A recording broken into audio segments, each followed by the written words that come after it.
Kinig na.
Magandang gabi po sa ating lahat.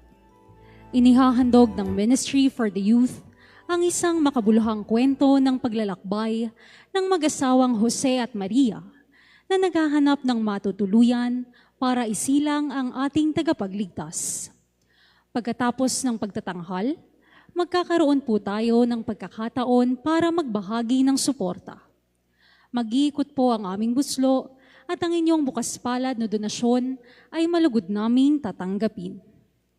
Ngayon pa lamang po ay lubos na ang aming pasasalamat sa inyong kabutihang loob at bukas palad na pagtangkilik sa aming pagtatanghal. Kaya ngayon, halina at sabay-sabay nating tunghayan ang pinakamagandang kwentong sumasalamin sa dakilang pagmamahal ng Diyos sa atin. Ang panuluyan.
Noong panahong iyon, ang Anghel Gabriel ay sinugo ng Diyos sa Nazaret, Galilea, sa isang dalaga na ang pangalay Maria. Siya ay nakatakdang ikasal kay Jose, isang lalaki buhat sa lipi ni Haring David.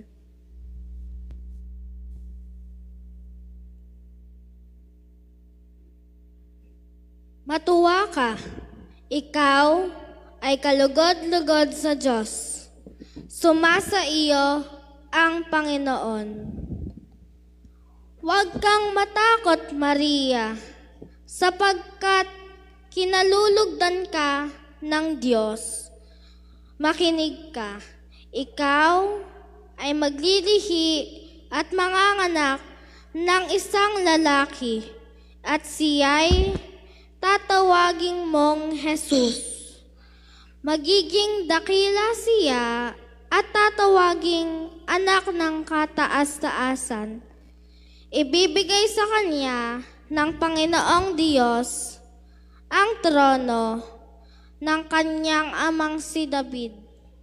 Maghahari siya sa angkan ni Jacob magpakailanman, at ang kanyang paghahari ay walang hanggan. Paano ito mangyayari? Kayong ako'y dalaga. Bababa sa iyo ang Espiritu Santo at lililiman ka ng kapangyarihan ng kataas-taasan. Kaya't banal ang ipanganganak mo at tatawaging anak ng Diyos. Natatandaan mo ang iyong kamag-anak na si Elizabeth? Alam ng lahat na siya'y baog. Ngunit naglihi siya sa kabila ng kanyang katandaan. At ngayoy, ika-6 na buwan na ng kanyang pagdadalang tao, sapagkat walang hindi mapangyayari ang Diyos. Ako'y alipin ng Panginoon. Mangyari sa akin ang iyong sinabi.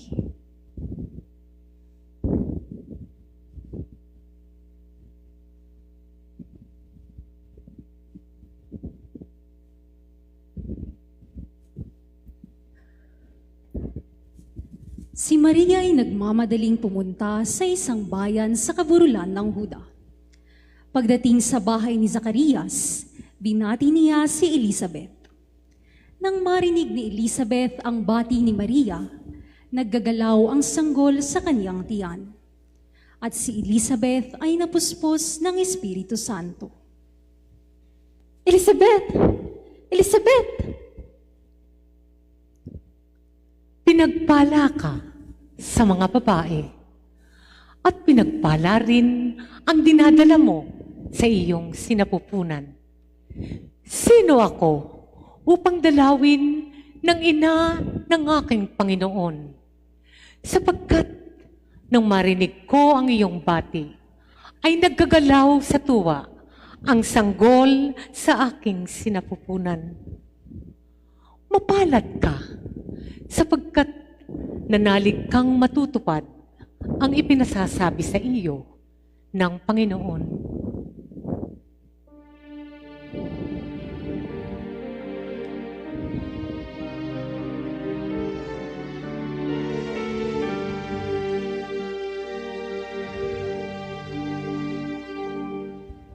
Papa, Ginoong Maria,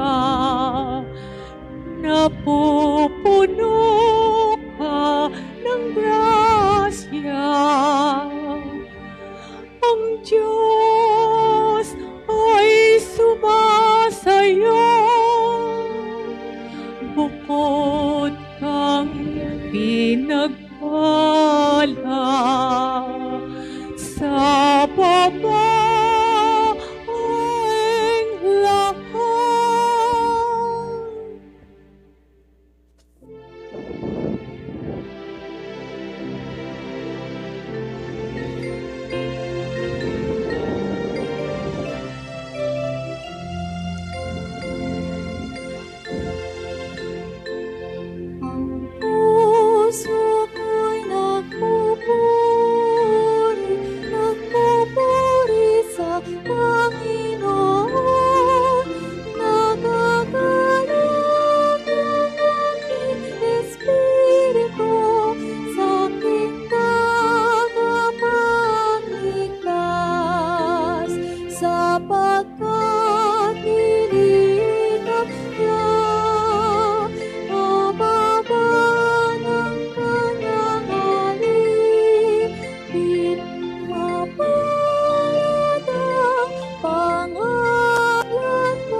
sapagkat tumawag ko.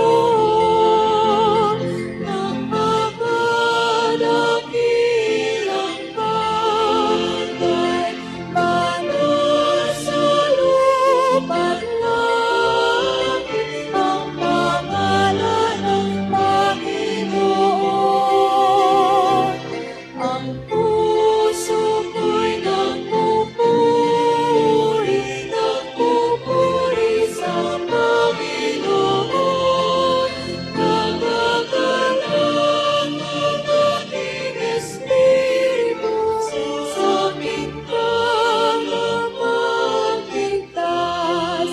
Nagagalang ang aking espiritu sa aking tagapagligtas.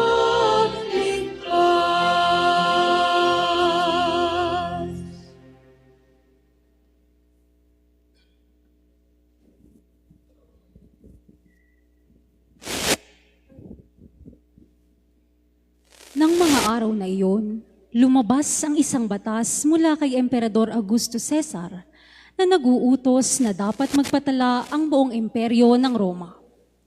Ang lahat ay pumunta upang magpatala, bawat isa sa kanyang sariling lungsod. Si Jose ay umahon din mula sa Nazareth, Galilea, patungo sa Judea. Sa kadahilan ng siya ay nabibilang sa sambahayan at angkan ni David. Siya ay nagpatala sa Bethlehem, kasama si Maria na kanyang magiging asawa.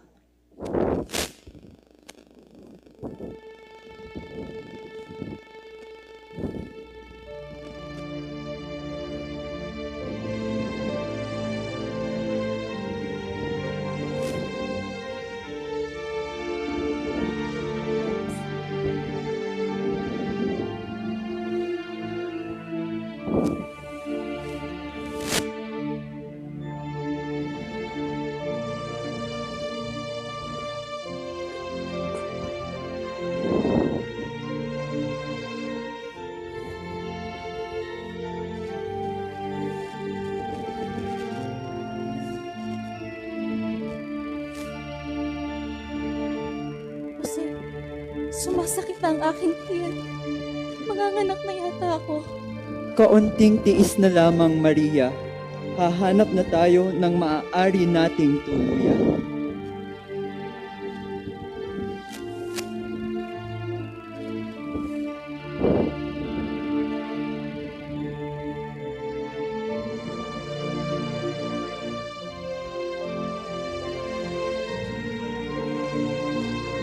Ayun, isang may bahay. Halina at tayo'y manuluyan.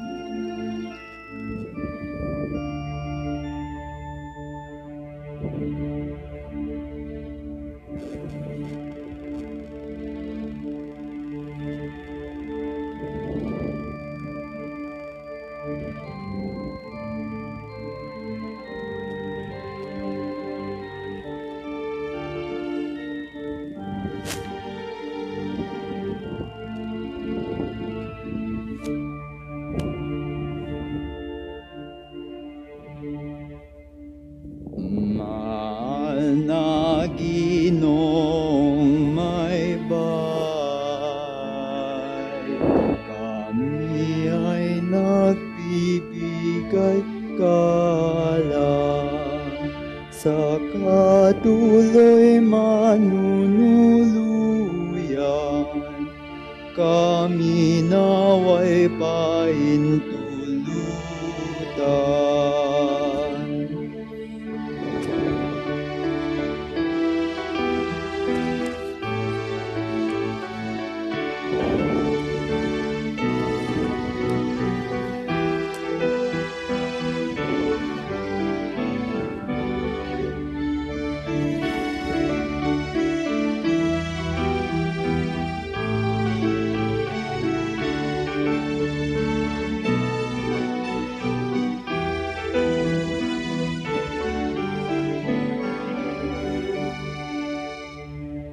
Malayo po kaming nagbuhat sa Nazaret naming bayan. nagtungo rito't nagpatala ayon sa kay Cesar natas.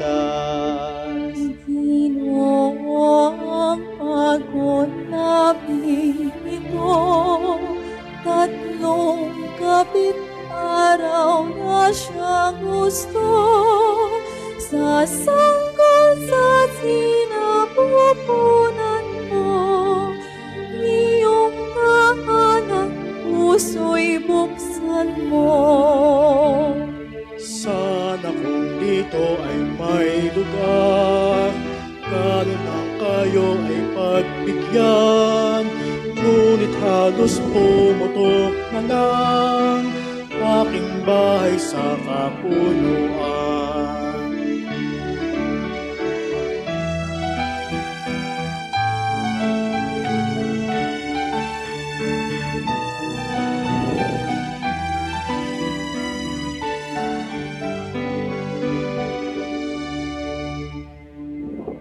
Paalam po aming Maginoo, Sintang Maria, paano tayo? Jose, tumirong huwag matakot, ang Diyos kinakaligti mo.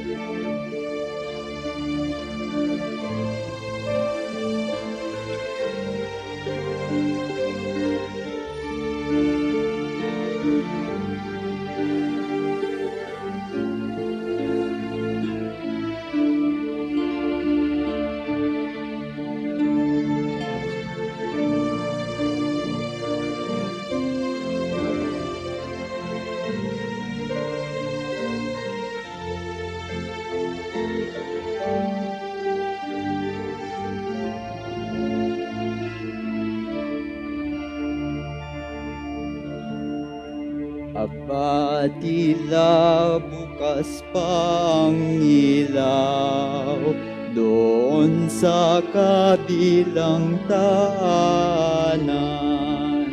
Halina tayo'y doon tumawag, tao po kami mawalang galang. Umanhin kung sino man kayo, libong bagay nasa isip ko. Darating ngayon kilala ko, buo kong bahay dapat iwasto.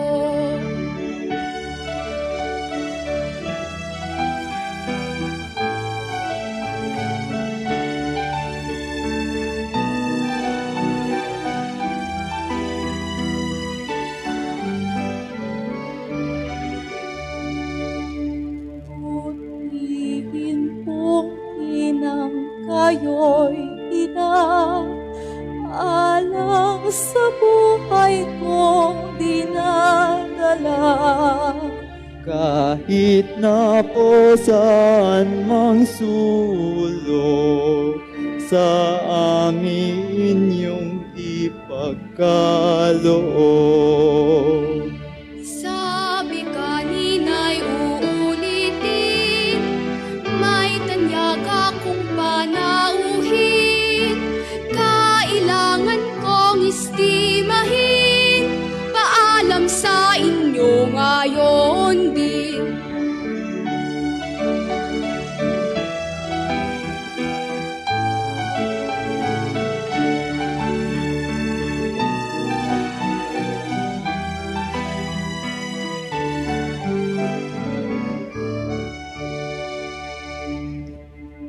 Ganitong buhay dukha talaga, walang lakas larong tadhana.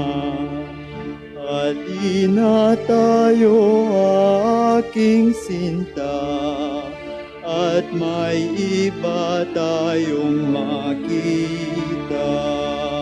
Tayo may pagod at naghihirap, dapat patuloy siyang paghahanap.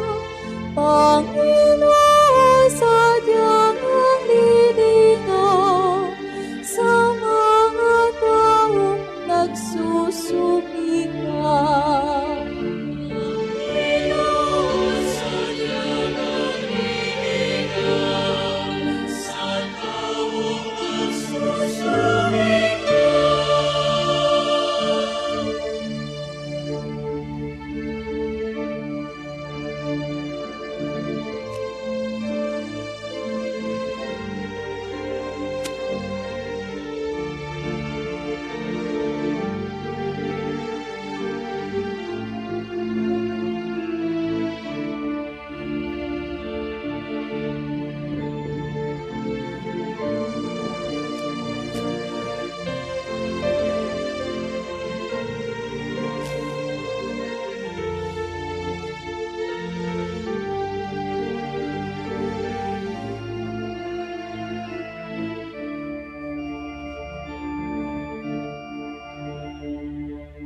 Kay gandang bahay o iyong tingnan, mabuting puso sana'y nandiyan.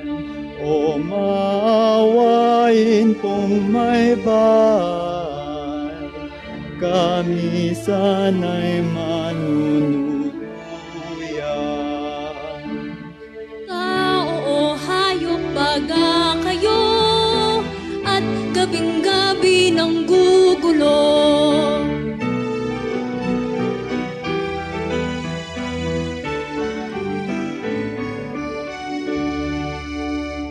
Aming pakiusap o lamang, sintang asawa ko'y kagampan. Ang hirap namin huwag nang hindamin, sanggo lang siyang alalahanin. Kung bahay ko ngayon'y tulog at kayo'y nambubulabog, wala akong labis na panahon sa tulad ninyong patay gutom.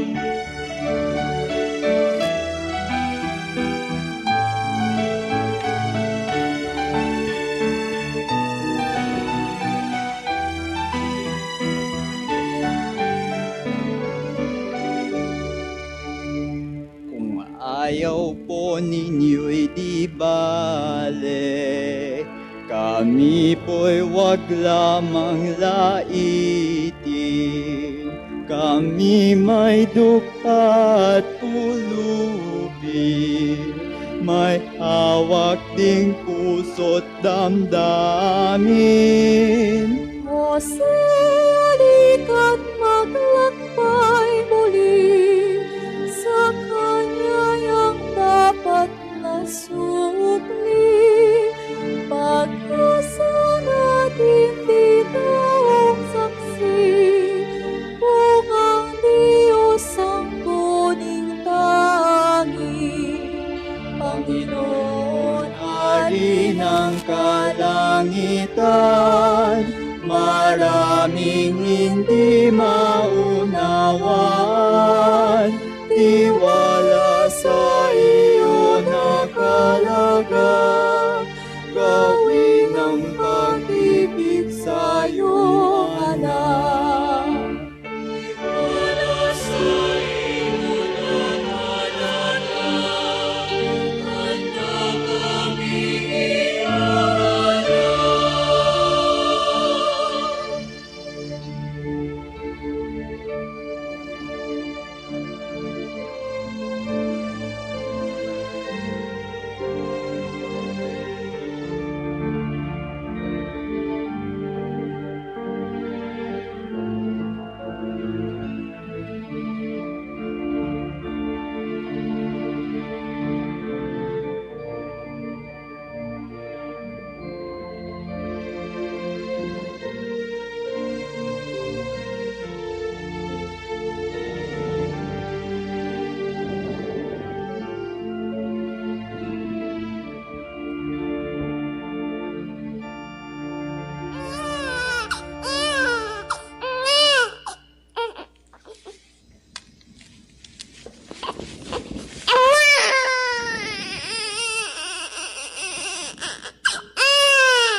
natupad ang sinabi ng mga propeta. Isang dalaga ang magdadalang tao at manganganak ng isang lalaki at tatawagin itong Emmanuel. Ibig sabihin, ang Diyos ay sumasa atin.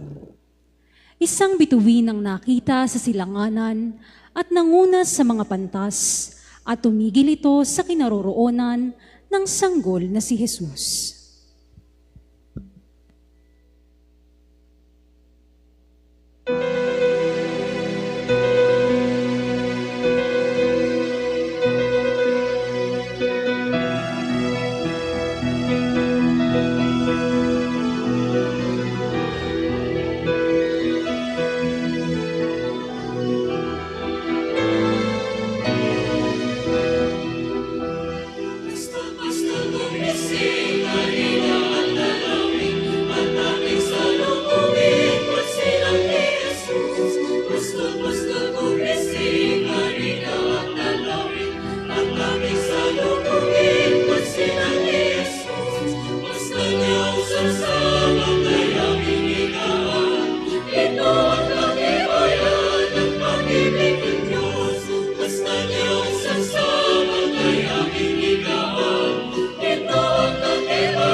Gabay ang nag-aalab na pag-asa at pananampalataya. Patuloy nawa nating yakapin ang pag-ibig at pag-unawa sa bawat isa. Ngayong Pasko, naway tulad ni Jesus, matutunan natin ang malasakit sa kapwa at ito naway magsilbing ilaw na nagdadala ng pag-asa. Naway manatili sa atin ang kwento ng pinakamaganda sa mundo, ang Pasko. Ang kwentong sumasalamin ng dakilang pagmamahal ng Diyos sa atin.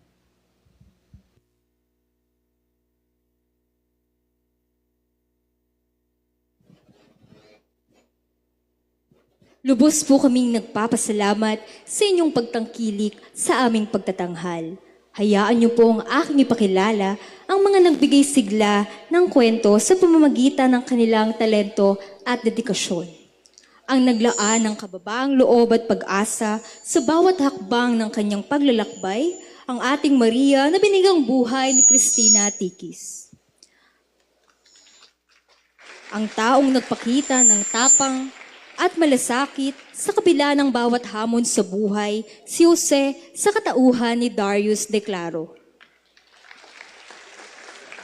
Ang Anghel Gabriel na nagsilbing liwanag sa madilim na gabi, si Joaquin Marasigan. Ang nagpakita ng pananampalataya at paniniwala, si Elizabeth na ginampanan ni Rosie Magpantay.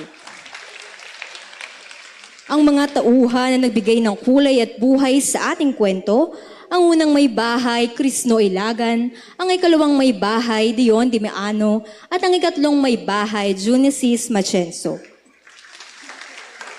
Ang nagbigay buhay at nagpadaloy sa makabuluhang paglalakbay ni na Jose at Maria ngayong gabi ay ang ating tagapagsalaysay, Maria Seth Burias. Ang siyang naghandog ng magagandang himig at awitin ngayong gabi, ang Quarantine. Ang nagbigay ng makulay at masiglang indak ngayong gabi, ang PYM Animators. At ang mga tao sa likod ng entablado sa pangunguna ni Raymond Dala, Joanna Machenso, Amaris Iniego, Tintin Tipan, Rafael Maralit, Michael Silva, Rodante De Leon, at Christy Haplos. Gayon din sa mga taong nagbigay ng kanilang tulong pinansyal upang maisagawa natin ang Panuluyan 2024. Maraming salamat sa inyong dedikasyon at suporta para maging matagumpay ang gabing ito. Naway magsilbing inspirasyon ang kwentong ito ng dakilang pag-ibig at patuloy nating ipagdiwang ang diwa ng Pasko sa ating mga puso. Muli, maraming salamat po sa inyong suporta at donasyon sa aming organisasyon at maligayang Pasko po sa ating lahat.